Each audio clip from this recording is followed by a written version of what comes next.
Second. What's up, everybody, and welcome back to another episode of the Commercial Kitchen Chronicles. We got a couple of new faces here. Well, we got a new face here. Megan is back, and we have Kelsey, the Spicy Sparky, on. But first, we got to pay some bills. So, TruTech Tools is gracious enough to help us out, and here we go. Looking for top-notch quality HVACR tools? TruTech Tools is here to help. From instruments to hand tools, in stock and shipped fast, they have you covered to get the job done right. Visit TruTechTools.com. Quality tools, essential support. So, what is going on? How are you? I'm here. I am excited. I worked a half a day of work today, so I can't really complain. Heck yeah, that's a good day. I made up for it Monday, Tuesday, believe me. So I'm still ahead on hours for the week, but hey, nice. I'm halfway decent. You know, that works. So, yeah. Being busy is such a blessing, and it's also such a curse. Yes, it is. So I asked Megan to come on and help me co-host today because she is friends with Kelsey. Kelsey is an electrician, a business owner, a mother, a soccer coach, all kinds of stuff, I think. So we're going to get into it. So, Kelsey, you want to give a little bit about yourself, and we'll get right into it. Sure. So I'm a mom first. I've got two kids, 7 and 11, and they're a full-time job by themselves. But I became an electrician when I was 30 after a divorce, and I've been in it for 5 years now. I just started my business not too long ago. I'm in a great relationship. I've got great friends, super involved in my church, and I play softball twice a week. I coach my kids' sports. I'm trying not to lose my marbles too soon, but kind of doing all the things as much as I can. That's awesome. I love to see that you're involved with your family, your kids, and a business owner. That's a huge undertaking, especially only being in the trades for 5 or 6 years. I mean, that's pretty impressive. Mm-hmm. I'm very lucky to have a great mentor who supported me in starting a business. So most people don't start their business until they can get their master's license. And I was able to start my business before getting my master's because I was doing it under her master's license. So she's my mentor, my master on record, and my go-to, the encyclopedia know-all that is my go-to whenever I'm like, what is this? Like, what were they thinking? And she's like, oh yeah, that's normal. I'm like, cool. How do I fix it? Like, what the heck am I doing? That's awesome. So is she the same person that talked you into this at 30, or is it somebody else? Yes, technically. So I had no idea really what the trades were. I guess that's kind of a lie. So when I was still married, I was pregnant with my son was maybe not just starting to crawl. And I got on Pinterest, as all poor moms do, and found myself a free pallet and made myself a couple baby gates out of some free pallets. And my aunt, who's an architect, this like big time architect in California, came over to see my kids and I, and was just raving about these baby gates. And she left, and I was like, maybe there's something to this. Like, if she's this big time architect and she loves it, then like maybe other people would love it, and I could sell a couple. I'm like, maybe I could just sell 4 or 5 a month. Then I could make my car payment and like take that stress off of my then husband. And so that turned into this whole like full-time custom woodworking business. I was building like 12-foot tables for doctor's offices. I was doing barn doors for everywhere. Like that was really like when the farmhouse movement started, the farmhouse style movement. So then I got divorced, and I was like, I can't work for myself. Like, this is not stable. I need health insurance. I'm a full-time single mom now. So I started working overnights building the wind turbine blades in the factory here. And I was building decks on like new Journey homes. Well, I don't think it's Journey, it's somebody else, but I was building new decks on new tract homes, and met this guy who was like, my girlfriend is a electrician. She'd hire you like, because you can hang out here. If you can work like this, like, you could go be an electrician. And I was like, bro, I know absolutely nothing about electricity. Like, I plug in my cell phone charger and I turn the lights on. I don't know about electricity. Like, she's not going to hire me. He's like, no, she wants more women in the trades.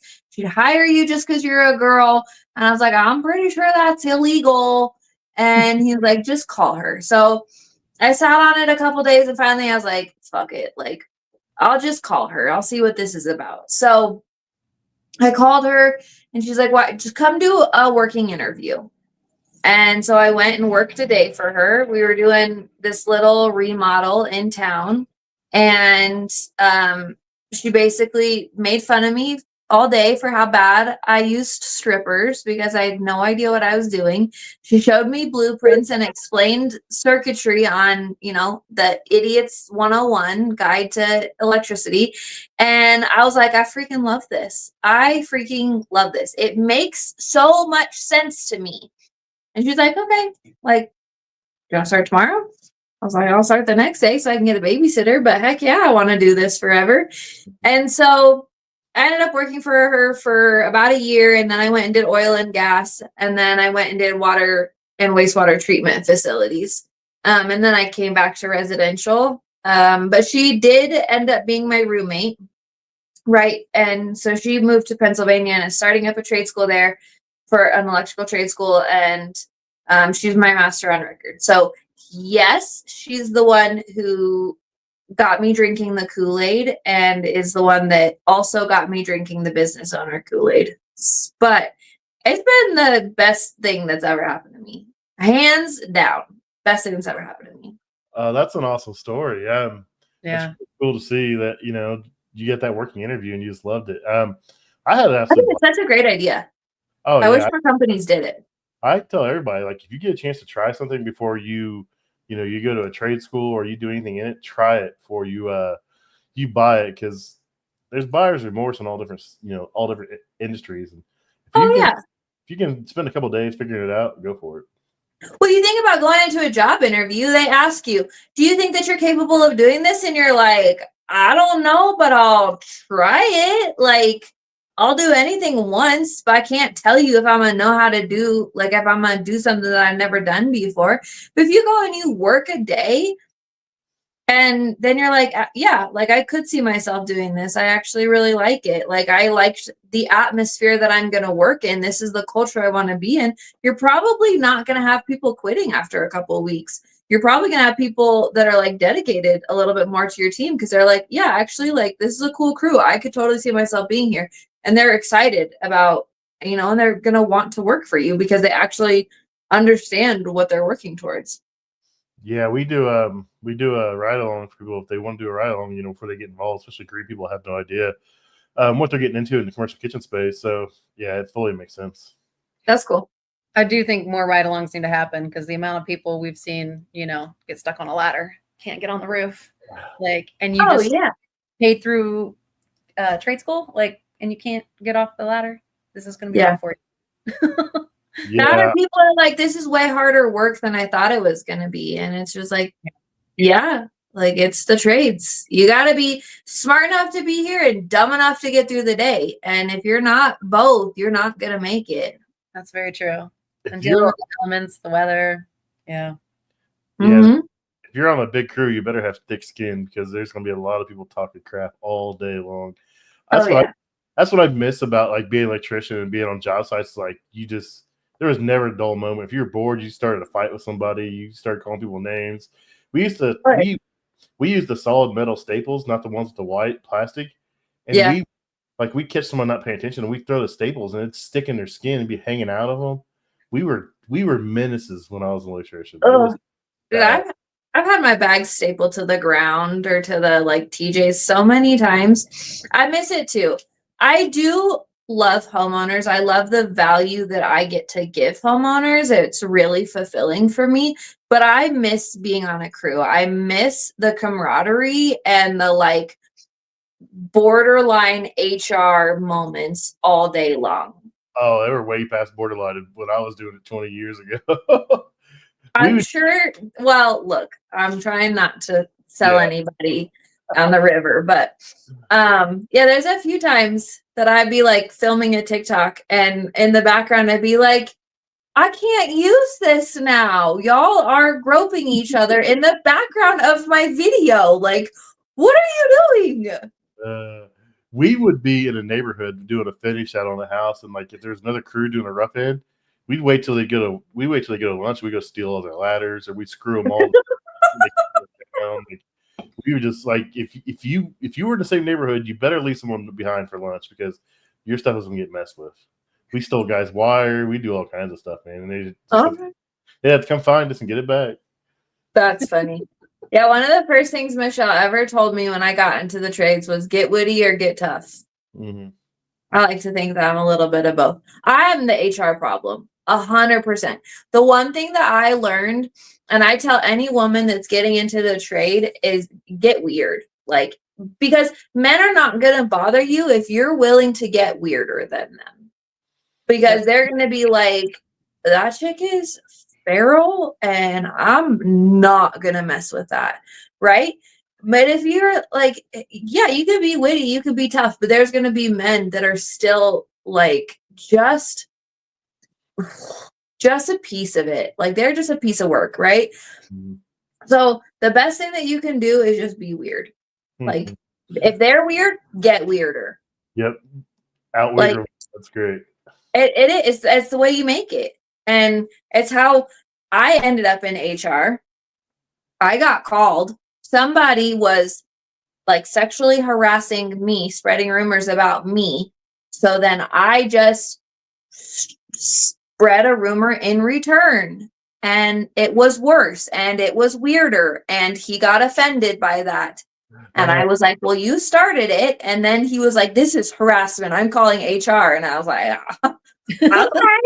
I'll see you there. I know her. She's great. I love her. Like, we're on the community partners board together. I would love to talk to her. That's funny. So when you first started doing this, what was some of the biggest challenges you had, coming in with zero experience?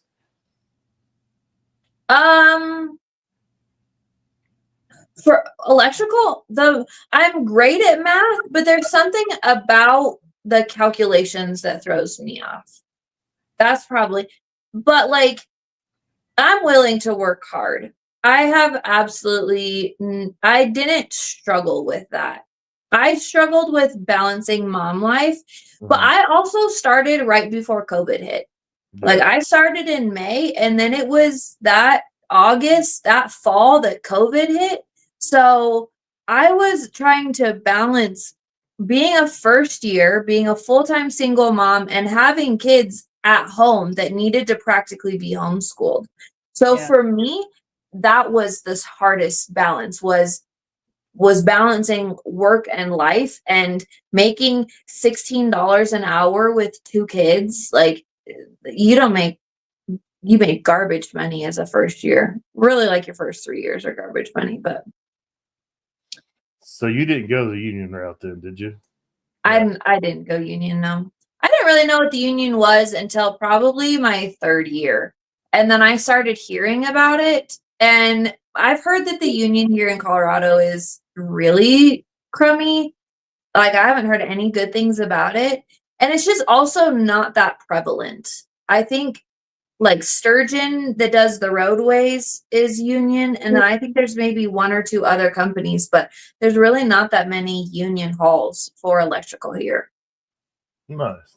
Yeah, I took a vocational school in high school, and then I came out and went union, then I went non-union for like 4 or 5 years, and then eventually I started doing what I do now. But I mean, I don't have a problem with the union. It is what it is. I mean, everybody has their own path or whatever. But my thing is I don't want a guy that has the same title as me making the same amount of money as me that can't do what I can do. And that's my biggest turnoff. Yeah. I've got a couple of friends that have gone union and really love it. And I have a girlfriend that worked for the same company as me just in Texas that ended up going union and she loves it. It's been great for her. And I love that for her. I have a buddy who is running like as a master electrician, running a whole company and they just up and fired him. And so he went union and he was like, I get great money to just sit on my butt and boss people around. I was like, I believe it. Like, that's not what I want to do. I'm way too bossy.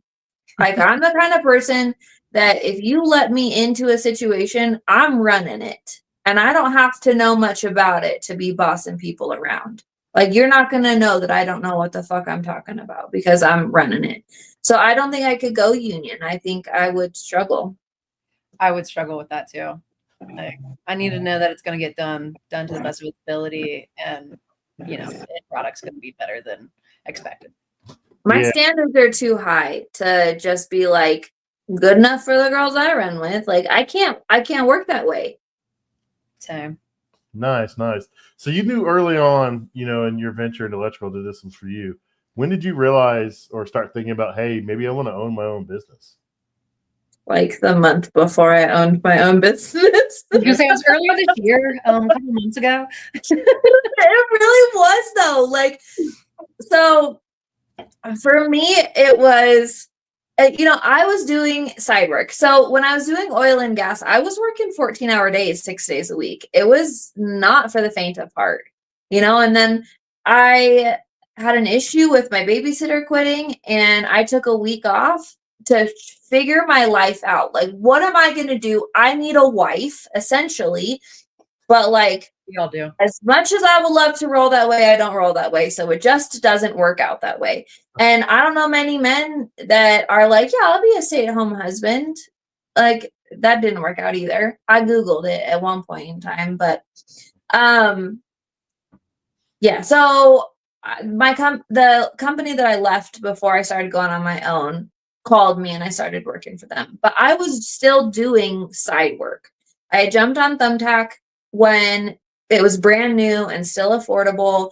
I would, have connections that I made through softball or schools, my kids' friends, like I was doing a couple hours, like between 5 and 10 hours a week. So working between 50 and 60 hours a week, 40, at work. And then on top of that, extra work. So I was hustling doing side work just to be able to make ends meet, because I'm a full-time single mom. I've probably said that 6 times already, but when my roommate was up and moving, I was like, crap, I'm back in this position where I'm going to have to find childcare, because as she was running a business, right? So she was taking my kids to school. She'd come back to the house and work from the house. She'd pick my kids up from school, and it was a great situation. And so when she was leaving, I was like, okay, now I got to find myself a wife. And she was like, why don't you just start your own business? And I have been asked that multiple times. Like, when are you just going to start your own thing? Like, you just need to do your own thing. Like, you love residential. I was doing industrial, which I did really love. But so many people were asking me. And I was finally, with her leaving, it was kind of like, maybe I should consider it. But it was such a heavy weight to decide to leave a company that I genuinely loved. Like, I was genuinely happy. My trajectory to be the first female superintendent in the company was laid out for me. They were so invested in me. They were so they were all about me and my success within the company. And so I struggled with it. I prayed about it. I talked to my friends about it. I talked to my family about it, people that I genuinely wanted advice from. And it wasn't until the day that I went in, I had to go in for a conversation with my superintendent because I got hurt stupidly. And it wasn't until that morning on the drive to work, when I'm hyperventilating about, am I going to go in and tell him that I'm considering quitting? Or am I just going to go in and take my ass chewing for getting hurt and doing something dumb and then stay with them? And I prayed about it, and I got a calm, and I was like, is this the right road for me? Is going out on my own and starting my own business and taking this leap of faith to cancel health insurance, to cancel stable income, to cancel all of these things, is this the right road? And it was like my anxiety just was gone. The panic was gone. I just had this wash of calm. And I was like, okay, this is what we're doing. Like a full send. I'm not the type to fail. Like if I've chosen it, I will do it with my whole heart. And so I gave them my notice, and 2 weeks later, my business was official. So that's crazy. That's awesome. Yeah, I'm sure they'd welcome you back with open arms too if you ever change your mind. 100%. And the coolest part is they've sent me so many customers. Like my biggest superintendents, the VP of, this department and the superintendent of this department, they call me and they're like, hey, can I give out your number? Like, I've got this friend. I don't want to do the side work for them, but I'm going to send them to somebody that I trust. Like, that is the hugest compliment that, like, I'm not going to directly work for you, but you still know that, like, the investment that you put into me is worthwhile and you trust your people with me. That is the biggest compliment that you can give. It absolutely is. It's wonderful. It's so nice. And if I ever decided that this wasn't for me and I was ready to go work for somebody else again and not have to do the hustle, that I would go straight back to them in a heartbeat. That's cool. And I'll send everybody to them. I'm like, you want to go somewhere that has good culture, good pay, good benefits. Like the work's not that hard because it's industrial. So it's, like pipe work is easy. And I'm like, go to this company. They're fantastic. They're the best company I've ever worked for. And leaving them was the hardest choice I've ever made. Like it was heartbreaking. And I still miss it. I do. I miss the people. I miss the guys and the girls that I worked with. That's cool, but it sounds like you made the right decision. I don't regret it. Most people would still be freaking out. Like, I have my moments. No, honestly, like I started business February 10th was I think when February 10th was when I announced it, I think. So that's what, 3 months? Yeah. It's wild. That's almost wild. 4. It feels like it's been so much longer than that. I'm booked out a month right now. That's cool. No problem. It's such a wonderful, I had 1 week where I didn't have a ton of work and I was like, oh my God, everybody tells me to save money for when it slows down. This is it. Like the hype of it being brand new and everybody wanting to support me is gone. This is it. Like I made a huge mistake and I panicked. And on Tuesday I got a call and the rest of my week was booked. And then the rest of my next week was booked. And then now I'm booked out a month and I've got, bids out there to book myself out the rest of the summer. And it's like, holy moly. Am I ready to hire somebody? Do I want the stress of that? Or do I just keep doing it myself and balancing? Because I can go to work while my kids are at school. I drop them off, I pick them up, and still make stupid money.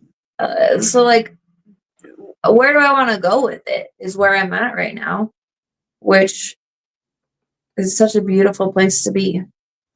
Yeah. Yeah, that's really cool. That's a cool story. I get asked all the time, like, oh, you want to do your own thing? You want to do your own thing? And just thinking about it makes me sweat. Yeah.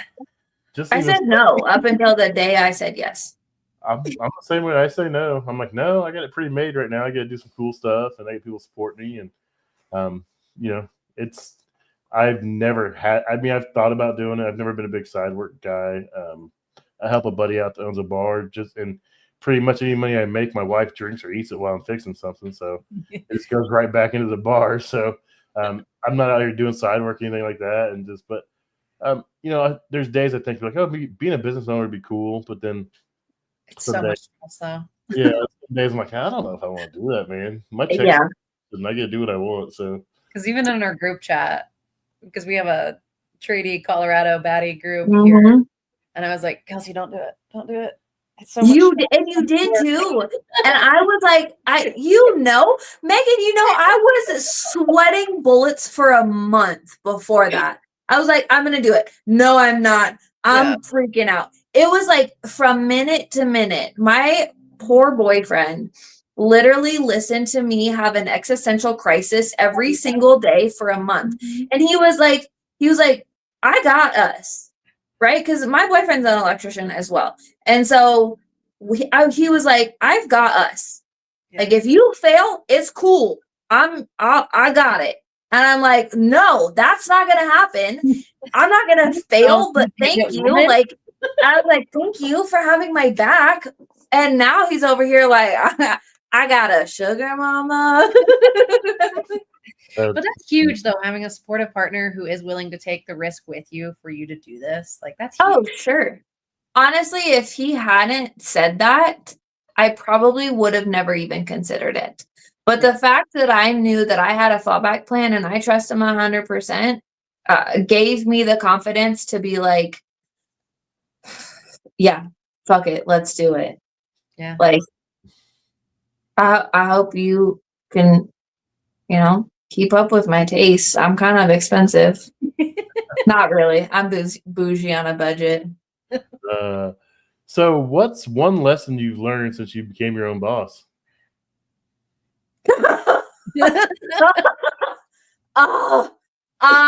Communicate. Okay, couple things that I've messed up miserably and been humbled and had to learn the hard way is, number one, over communicate. Because I lost out on a really big remodel job that I was super, super excited to do. A couple weeks into being in, because I thought we were on the same page when I walked away from the estimate. I told her how much it was going to be, when I was going to start, and what I needed the deposit to be. I thought we were on the same page. The week before it started, I was like, hey, can I get that deposit so that I can get material and be ready to go Monday morning bright and early? And she said, I hired somebody else. I hadn't heard anything from you. So like, I didn't think you were interested. And I was like, okay, it's been like 2 weeks. That sucks. You didn't reach out either to be like, I was like, like part of me was like angry because I was like, what the fuck? I thought we were on the same page. And then the other part of me was really sad because I was so excited to do this.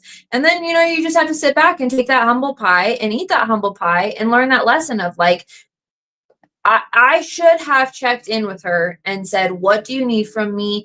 Just want to check back in. Here's an official bid. Here's where we're at. Here's my plan. This is it in writing so that she knows that I'm invested, because customers it does not matter how many customers you have. Every customer wants to feel like they are your only customer in the world. And so I learned that the first way. I did not say that right. I learned that lesson the hard way. And then the other thing I learned is time management. So I think I can do it all. Like I think a lot of women and a lot of moms do. I think I can handle all of it. And I think that I don't need medication to do it. So first off, I need my Adderall to function. I know that. But I know that. But also, I have to be okay with the fact that some nights are going to look like I'm working on bids or paperwork or inventory. And while I'm sitting next to my boyfriend and he's doing his thing, quality time just has to change a little in my relationships. And sometimes that means telling my kids, like, I picked you up at 3:30, but I still need to do an hour or an hour and a half of work at home. But I'm home and I'm here. So you go do kid things and go be a kid. I'm going to work a little bit instead of getting that immediate quality time from the moment that I pick them up. And that's taken a little adjustment of like accepting that quality time and time management just looks a little different. But that's a good point. Balancing that life with the kids. I was going to ask about that, but you covered that. There's a meme going around all over social media right now, like you've made it when you don't have to ask someone else. Ask someone for permission to pick your kids up from school. I don't know if you've seen that going around, but that sounds like you've got that figured out right now. That's really cool to see. It's really nice. And I told myself I wasn't gonna go back to having a nanny or having somebody to pick up my kids and missing out on time with them, because I missed out on so much working as much as I did. And now I have the luxury of not needing to work as much. as I used to. But I hired a girl for the summer. So I've been working some longer days now that the days are longer. Mhm. And I'm like, it is what it is. There's going to be an ebb and flow. So when I have the opportunity to work really busy days, I'm going to take it. But also, like, my boyfriend is testing for his master's and he's starting up an electrical division for an HVAC company here in town. And so he's kind of on my schedule now. And so he's able to co-parent with me in a way that, like, he has the same schedule that I do now. He leaves a little later. He's done a little earlier instead of driving up to the data centers in Cheyenne. And so it's nice because now between the two of us, we have the luxury of, like, I'm going to drop kids off today. Can you pick them up? Or vice versa. And it is a luxury. You do. You feel like you make it when you get to only have to work while your kids are in school. That's cool. There's a stigma going around with trades, like you just work a million hours and you got to do all this stuff, and you don't have to. There's a lot of different places you can be. You don't have to work a million hours. When I got into it, I had young kids. I didn't make hardly anything for money, and I grinded it out. Like, I wouldn't take vacations. I wouldn't do anything. My wife would go on vacation with her mom, and she'd take the kids, and I just work. And I missed a lot of stuff when my kids were younger, and I felt bad about it. There's a story I've told it a couple times, but my son, he played football since he was like preschool all the way through high school. Like, he could have went to college and played football. COVID happened. He didn't get the in-person like visits to schools, and he just kind of lost interest in it. And but he was in 8th grade, and I got stuck at work, and he had a game during the week, and I came home to pick up my wife, and we were going to be late to the game, and we got a call from a friend of his mom called me, and she goes, "Hey, Corbin broke his leg. He laid on the field. His leg broke. He broke both bones, his lower leg, laid on the field for a half hour for an ambulance to come and get him because of a middle school game. So they didn't have an ambulance. We weren't there, and I just felt like the worst parent in the world because I wasn't there for that. So I made it to myself that, I'm never going to miss one of my kids' football games again. So, and I did the same thing with my daughter. I tried to go to every single game I could for softball, and they never questioned me. And one day they questioned me. I was like, "You know why I go to my kids' football games?" And they're like, "Why?" I said, "Because I stayed over at work one day. My son broke his leg, and he laid on that field without either one of his parents there for a half hour waiting on the ambulance." I said, "That's never going to happen again." And like, "Oh, well, we didn't know." I was like, "Well, you didn't need to know, but now you know. Now I won't miss another football game." I 100% believe that that's why so many men struggle with mental health. Mm-hmm. When I was doing oil and gas, I told you I was working 5 days, 6 days a week, 14-hour days. And I had this night where, there was a stage where I would drop my kids off asleep and I would pick them up asleep. And my girlfriend thankfully was helping me with them, but I had this night right about Christmas time where I was like struggling, and I was like, had this mental breakdown, and I was like, all I'm good for is a paycheck. All I do is work. And I was like crying to my friend, and I was like, I'm just a dad. Like, all I'm good for is a paycheck. Somebody else is raising my babies. Like, what is this? And it was so eye-opening to me, to what men struggle with. And I'm not trying to take on the plight of men. Y'all have your battles.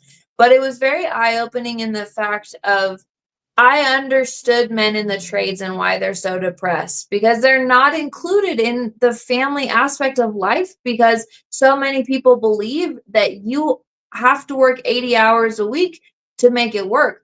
Companies are still telling you, like, we don't care about your personal life. You're going to do what you're going to do, and we're going to work you to the ground. Like, you're ours. We own you. And so many companies are that way. And, when my company that I went to after that was like, yeah, we'll match your yearly. You'll never work over 40 unless we're absolutely desperate. I was like, okay, can I start yesterday, please? And it truly was that way, like, they were so family oriented. And that was what shifted my mindset about it all. Was I could be like, hey, it's the first day of school. Can I be a little late? They're like, yeah, of course, come in, go drop your kids off first day of school. Hey, hey, Annabelle's got her first basketball game. That's my 11-year-old. Annabelle's got her first basketball game. Can I leave an hour early so that I can make her first basketball game?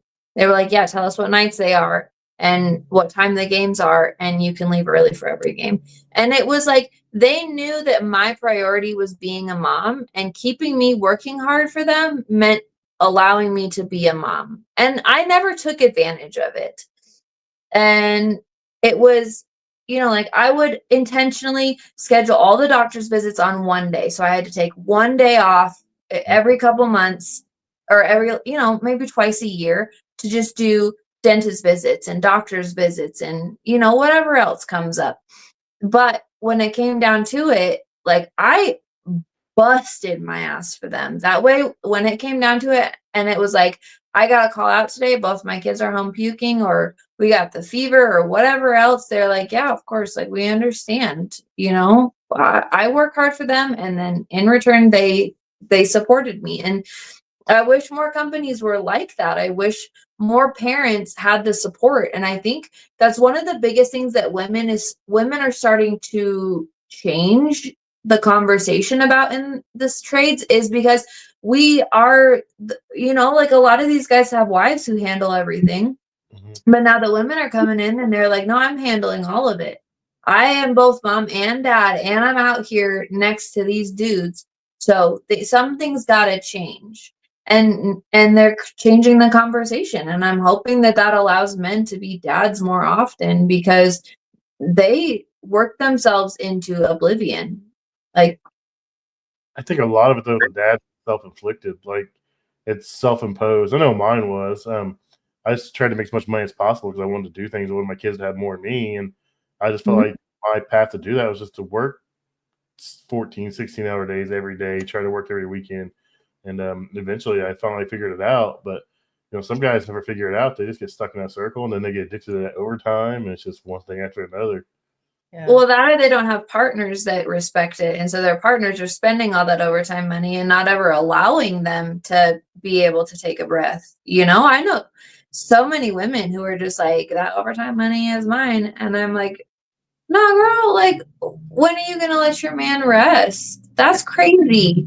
You're not willing to work like that. Why would you make him work like that? Yeah, that's crazy. That's crazy. It's glad to see that you found a company, though, that was investing in you and your family and was willing to work with you and make sure you had those opportunities, until you started your own thing. And now you're lucky enough to make your own schedule and do what you want. So that's really cool.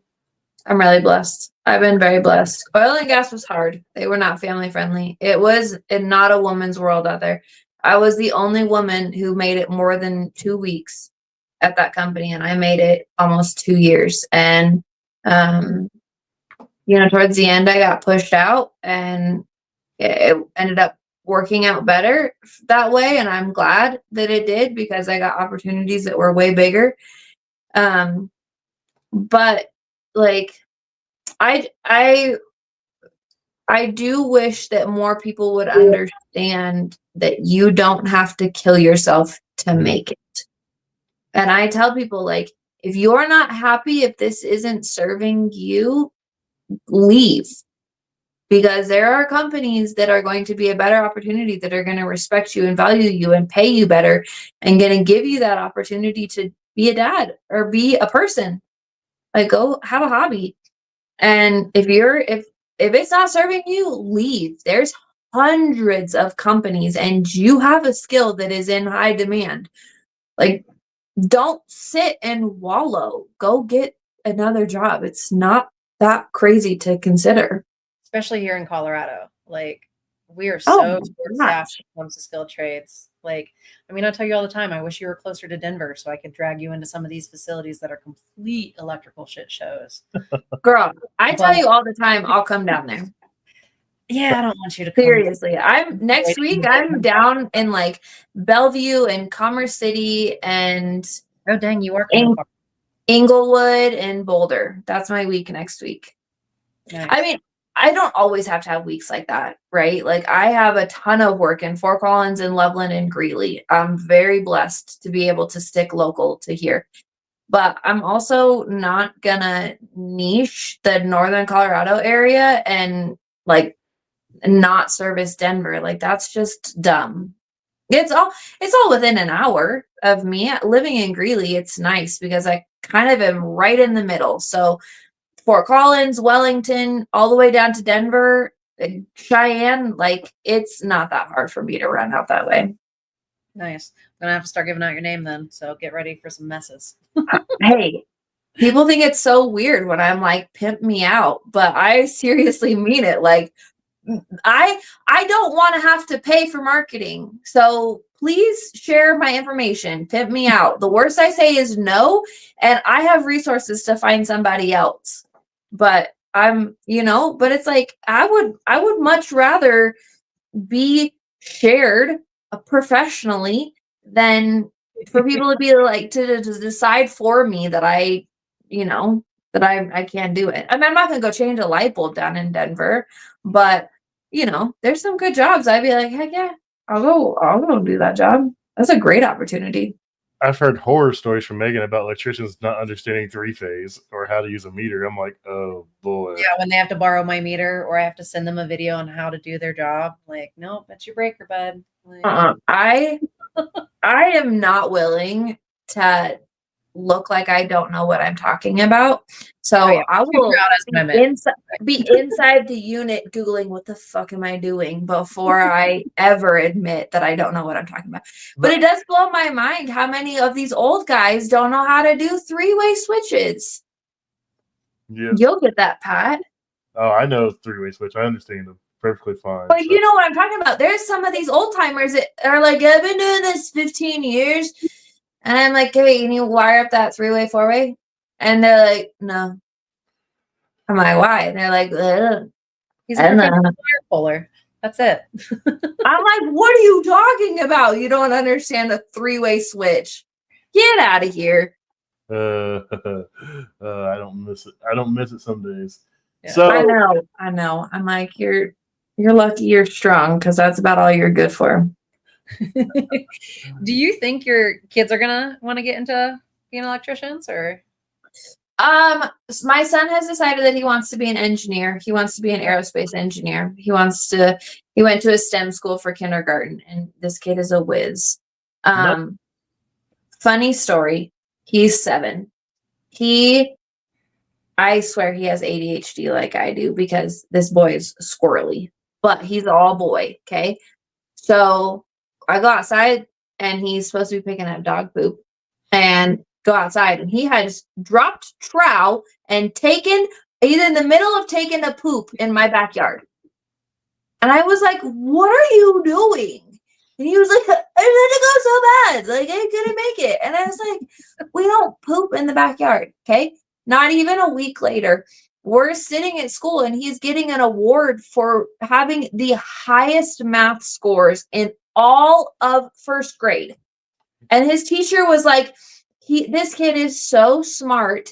He is capable of finding multiple ways to solve math problems and then not only be able to explain it numerically, but then also explain it in a way that his classmates can understand.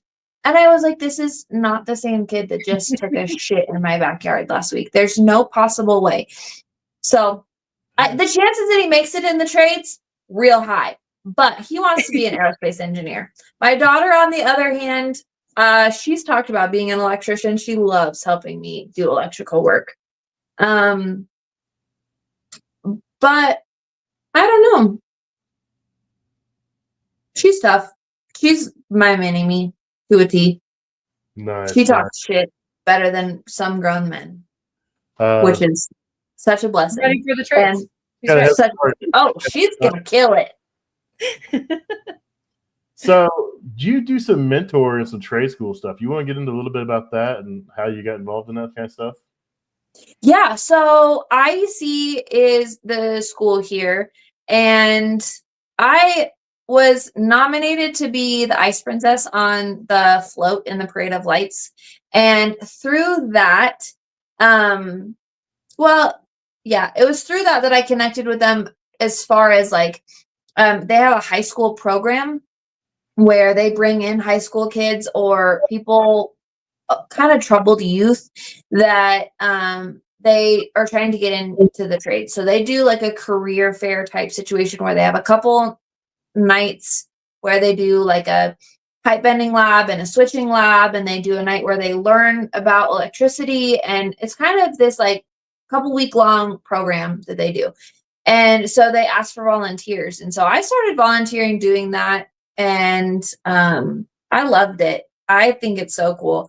And through that, IEC started asking me to go to the high schools through STEM programs, talking to like women in STEM or girls in STEM programs, that to kind of encourage them to be electricians, to understand what the trades are, even if they're not an electrician. There was a Women in Construction Girl Day, which was really cool. There was hundreds of girls from Denver that were there, and I got to talk about, like, from the trade school, talk to these girls about what being an electrician looked like. And my company was super supportive of it. They loved it.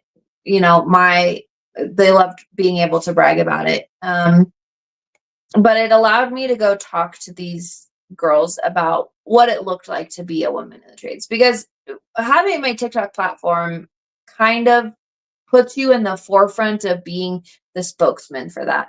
And so people are like, okay, well, if you're willing to talk about it, like, do you want to come talk about it with our people too? And that's been cool. It's kind of a passion project of mine, is just to share it, because I think it's so good. That's cool. I got the same feeling with what I do. That's how I ended up doing this. Just I wanted to share the word on what I do and get it out there. A lot of people doesn't know my industry even exists. So it's like I just try to tell everybody. And I really love highlighting all trades, just because I feel, they're underserved. I mean, we all hear about the shortages everywhere and all the skilled trades and that kind of stuff. And so I just do my best to promote them all. If any skilled trade wants to come on, I'll have them on and talk about it, because there's all kinds of jobs out there. And there's jobs I don't even know about their trades. I'm like, oh, that's cool. Heck yeah. There's some really niche like trades that, you're like, I didn't really think about it. Like, I didn't think about who did that. I know that it needed to be done, but I didn't really consider like that could be a whole job, and it's cool. I think the other thing is that a lot of people think about trades, and they think about women in the trades, and they think that they're going to look like that who's that lady that's on Matilda, the teacher that used to throw the shot puts? Cool. I can't remember. Yes. I know what you're talking about, but yeah. Yeah. I think women think that like that's what women in the trades are going to be like, And so then when they see like me, I like wearing fake eyelashes. I've got my nails done. I take care of myself as a female. Like, I look like a girly girl. And they're like, wait. You do what? It just creates such a different conversation, because they're like, wait, but you're pretty. And you're like, well, yes, but I'm also hardworking. Like, those two things can coexist. Like, you can be out here and still like enjoy getting a facial and doing your nails and your lashes, and the hair extensions are hard to wear under a hard hat, but like, girl, you can be a girly girl and like make the kind of money where you don't need a man to pay for that, because that's what this is. Like, you can be your own man out here, and you like being mean to men, please come on in. Like, you can't be mean to men working at Starbucks, but if you want to be mean to men, you can come do what we do and pay for your whatever you want to be a girl. And I think that people don't really consider that as an option. They don't consider that like the service industry isn't the only path for women. So how do you think we can do a better job of helping support women get into the trades? I think we just need to start normalize. I think we need to talk about it as a career option. And I think that goes across multiple platforms I think that young men need to understand what that is, and that it's not as hard as it's made out to be. And that there are so many ways to start as the grunt and doing the hard work, and then moving into something that is not as hard, right? Like you can get into programming, you can get into controls, you can get into whatever the other trades version of that is, and move on up. You don't always have to do backbreaking work to be in something that has serious value in the trades. And understanding that there's a way to get there besides going to college and then competing against other applicants who have no skilled understanding of what actually is going on, just a book knowledge of it, that you'd see a lot more people running and being like, oh, I get education for free, I get great money, I get to work outside, you know? No, it's So, not. That was well said. I where I'm at right now, I'm gonna have we have our next tech starting next week, and he's 22 years old. So I have 3 technicians 22 and under. 2 of them happen to be my sons, but I mean, I am a huge proponent for like getting this all trades in front of into high schools. They have college fair days. I went and took tools and broken parts into a college fair day and set up a booth for my company. And and I had people, young people from 7th through 12th grade, boys and girls, come over and ask me what I did, why I was there, and just showed them stuff. And they had a blast. I had fun interacting with the kids. I was goofing off and that's making cool. tools and stuff and getting their attention. But I mean, I think as a trades, we just do a terrible job getting in front of the younger generation. We just, most of the older people, their family did it, and that's just kind of how they ended up in it, or they knew someone that did it. But I think those days are gone. I think the trades have definitely become more popular thanks to TikTok and the conversation that's being had there. What I hate and I think pushes people out of the trades after they've decided to join is the old cats that are there that hate their life, that are mean. Because for me, I had a crew of boys on this job site. I had 11 boys on this job site, and I call them boys because they were between 19 years old and 26, and I'm over here 35, and I had 11 boys. Like, those are baby children, just teaching them, giving them the opportunity, and they're told to do something, and then I come in and I'm like, do you understand what you're doing? Explain to me what you're doing. Let's walk through it, because I want you to be capable of doing this on your own. And then I'd be like, let's look at the prints. Let me explain to you, let's take a learning moment so you understand what you're doing, and then let's try and make this better. And the amount, just that little bit of investment into them, they were so loyal to me as a lead. And I had no idea what I was doing. Right? Like, I was taking my prints home at night saying, what is ozonation and how do I was creating my day-to-day plan day to day, because I was taking my prints home at night, learning what the heck we were doing and then creating a plan off of it. But those boys literally would be like, I'm not doing anything unless Kelsey says that we're doing it. Because I would take that and I'd be like, let's take this opportunity. I got to get this done. Have you done this before? Let's go do it. And then giving them that moment of investing into them and teaching them, and then telling them hey, I'm proud of you. I can see that you put effort into this. It needs to be better, but I can see where you tried hard. Next time, let's put a level on it. I love that it's crooked. I love that. But a level is a really useful tool, Yeah. And, but it's you take that moment to teach them, to invest into them, to teach them how to take pride in themselves.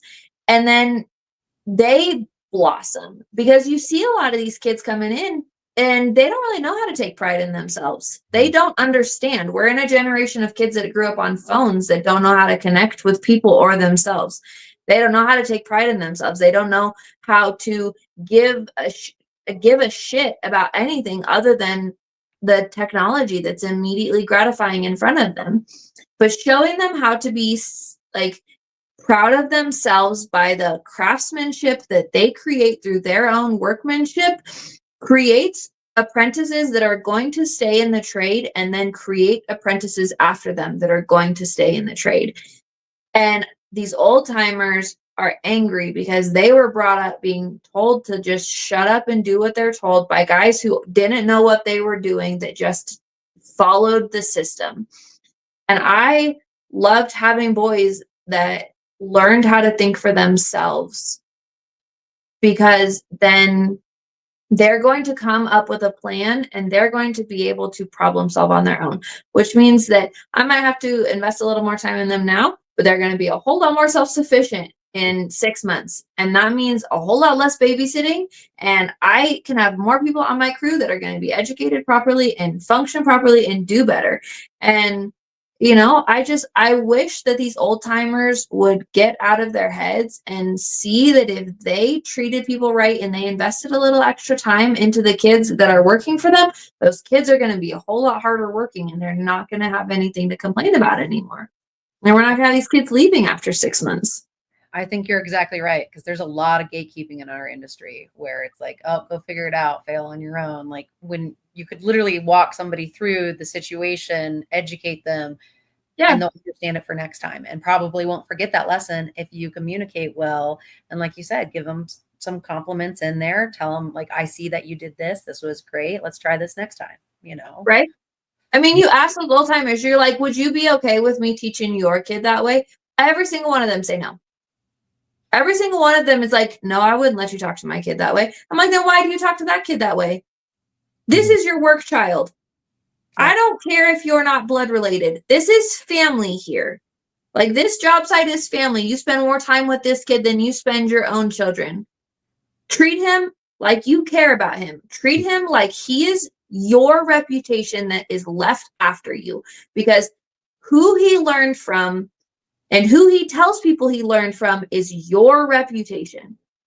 Do you want him saying, well, this is how so-and-so taught me? Because he'll unknowingly throw you under the bus at first. And then he'll probably purposely throw you under the bus. But realistically, like, if you teach him to care about his work, if you teach him to care because you care, and then we do the right thing because we are craftsmen, this is our reputation and our pride. Like, your name is going to precede you.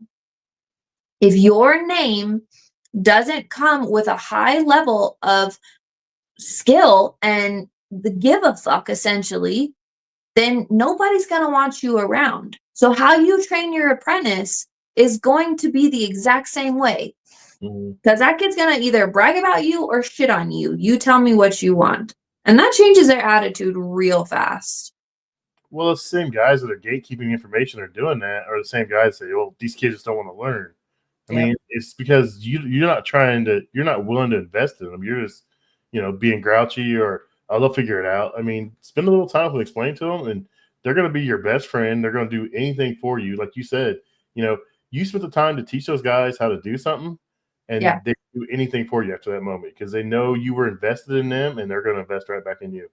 Yeah. Well, and those guys are like, they're not learning anything. And it's like, well, are you trying to teach them on their level?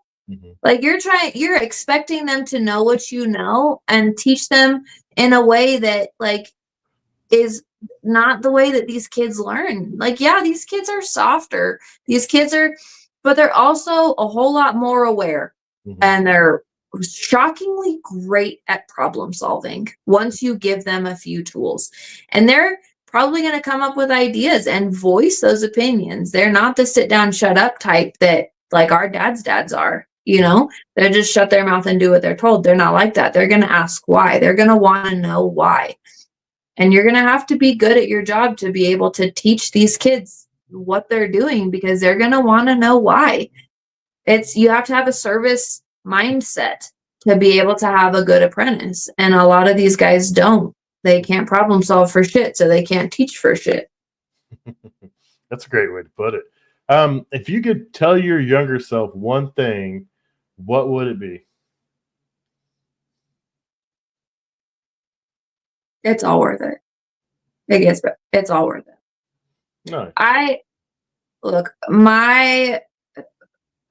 Prior to becoming an electrician, even being freshly divorced, like, it's hard. Women know, like, my marriage was very abusive. It was ugly. And after the divorce, life was hard trying to figure out how to be a single mom. But at the end of it, it would not have given me the ability to be tough to be here. Like, I would have been probably too soft had I not gone through what I went through. So if I could tell myself one thing now, is that it's all worth it. All of the hardship, it's worth it. It got us here to a place where I have peace and I have pride and I have self-respect and I have genuine happiness. And I think that it's totally achievable for other people. That's really cool. That's really cool. So, a couple more questions and we'll get out of here because we could keep going, but I really appreciate I'll your time. talk your ear off all night. So tell me when to stop. So, your name on social media is the Spicy Sparky. How'd you come up with that? It was actually gifted to me. I say gifted. So when I started my TikTok, my name was KDubs445. It was KDubs was my softball nickname. And my company caught me, or they caught my TikTok. It was actually reported. And so then at that point, it started to blow up because my company was supporting me and they gave me they were like, go do it. Mm-hmm. So then I was like, maybe I should brand myself. I need some advice. So I asked my coworkers and like what some names were. They came up with some cool ones, like K Watts was one of them that I really liked. And there's a couple other ones. And one of the guys was like, he was like, you're so spicy today. And at the time I had like flaming red hair. And he was like, you're so spicy today. And I was like, I'm just a spicy electrician. What do you think? Like, we work with spicy stuff. And he was like, oh yeah, you're Spicy Sparky. And I was like, bingo. That's it. So I renamed it, and at first everybody was like, oh, you're spicy, like drop the link. And I was like, I'm not that kind of spicy. I am a full-blown redhead, and I'm that kind of spicy. And so then now my tagline for my company is electricity is spicy, but your service shouldn't be. Because you tell people, you're like, yeah, I'm with the Spicy Sparky. And they're like, huh? What's your company name? I'm like, the Spicy Sparky. And so some people get it and some people don't. But that's where I came from, is just because I'm borderline feral. I'm fiery. You do put out some fire content. Those are secrets as women in the trades, though. I like content, but when Megan told me to check you out and the name, I was like, this better not be a chick that does OnlyFans. It's an electrician. Please don't. Yeah. I was like, oh, she's not. Thank God. I don't know. Yeah. I think I made a TikTok when I first changed my name that was like, when you have to explain to your mom that you're not doing electrical work in your underwear, you're just electricity is spicy. And that's what, why you're the Spicy Sparky. But it's, the internet's weird. People are weird on the internet. They have no shame. But I don't get asked for the link anymore. And I don't get people as confused about it anymore. It hasn't been brought up in a really long time, actually. Once people meet me and they see how like big of a personality I am, they're like, oh, that checks. Yep, that makes sense. That's cool. So that brings me into this. We're coming up on the end of the show. Do you want to share where people can find you on TikTok and Instagram, anywhere else you're at? Go ahead and share your business name. And when I do the show notes and everything, I'll put all of your links in there. And I'll also put your link to your electrical business as well. Thank you. Yeah. I appreciate that. So on TikTok, I'm the Spicy Sparky. And maybe it's the Spicy Sparky Kelsey. On Instagram, it's the same. My business name is the Spicy Sparky Electrical Services. I'm both on Facebook and I have a website, thespicysparky.com. And I'm in Northern Colorado. Sometimes I do Southern Wyoming, but I mostly stick around in Colorado. So I love TikTok for the women that reach out for advice and the funny, just the humor that we get to have there. So definitely go follow me there. you're looking for electrical work, you can find me at thespicysparky.com. Sweet. Well, I appreciate you coming on. You've got a really cool story. Thank you. Sounds like you've been through a lot, but you always keep a great outlook, and you're just trying to do what's best for you and your kids. And with that kind of attitude, you're going to succeed no matter what you do. Yeah, they're my priority. I will not fail for them. Like, we will make it work. All right, everybody. Have a good night. Thank you. You too.